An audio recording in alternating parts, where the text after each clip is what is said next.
Hello everyone, I am Navya Bharati, speech and language pathologist and psychologist. ఈ రోజు మనము ఒక చైల్డ్తోని ఏజ్డి స్పెక్ట్రమ్ అనే కాదు అటెన్షన్ లేకపోతే డిస్ట్రాక్షన్స్ ఎక్కువగా ఉన్న చిల్డ్రన్లో వాళ్ళతో మనం కన్వర్సేషన్ చేసేటప్పుడు కమ్యూనికేట్ చేసేటప్పుడు ఎలాంటి టిప్స్ యూజ్ చేయడం ద్వారా వాళ్ళ అటెన్షన్ ఎక్కువసేపు సస్టైన్ అయ్యేలాగా చేయొచ్చు అనేది తెలుసుకున్నాము.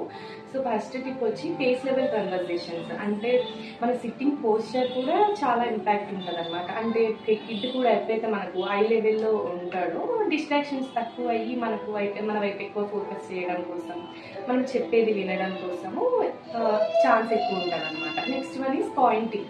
అంటే మనము ఫర్ ఎగ్జాంపుల్ పేరెంట్ స్టోరీని ఎక్స్ప్లెయిన్ చేయాలి అనుకుంటున్నారు అనుకోండి. So parent has to do pointing and also help the child to do the Poynting.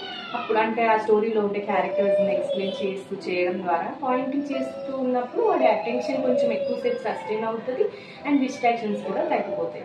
అంతేకాకుండా కొన్నిసార్లు కూర్చున్నప్పుడు ఇంకా ఎక్కువగా డిస్ట్రాక్షన్స్ ఉన్నప్పుడు కొంచెం మనము ఫిజికల్ యాక్టివిటీ కూడా ఇంక్లూడ్ చేయొచ్చు. ఫర్ ఎగ్జాంపుల్ కలర్స్, షేప్స్ ఇలాంటి టెక్ బోర్డ్స్ యూజ్ చేసి ప్రాక్టీస్ చేస్తున్నాం అనుకోండి.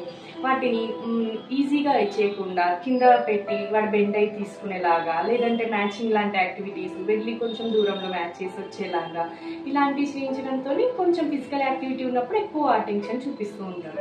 ఇవే కాకుండా కొన్ని రకాల బ్రెయిన్జింగ్ కూడా మనం ఇంక్లూడ్ చేయొచ్చు. ఫర్ ఎగ్జాంపుల్ లేజీ ఎయిట్ లాంటివి బేసిక్ థింగ్స్ మాట్లాడుతున్నప్పుడు మధ్యలో వాళ్ళని చేయడం వల్ల కొంచెం అలర్ట్ అవుతారు, అటెన్షన్ ఎక్కువ ఇస్తూ ఉంటారు, డిస్ట్రాక్షన్స్ కూడా తగ్గిపోతాయి.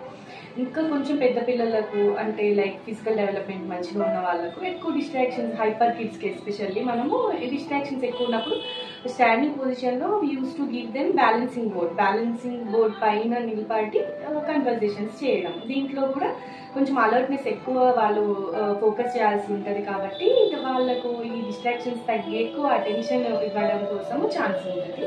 వీటన్నిటితో పాటు రెయిన్ఫోర్స్మెంట్ అనేది కూడా important. Positive reinforcement always Boost up the kid అనమాట. వాడు ఎక్కువ మనతో ఇంటరాక్ట్ అవ్వడం కోసము, అటెన్షన్ పెరగడం కోసము, డిస్ట్రాక్షన్స్ తగ్గి ఆ యాక్టివిటీ మీద ఫోకస్ చేయడం కోసము హెల్ప్ అవుతుంది. Thank you.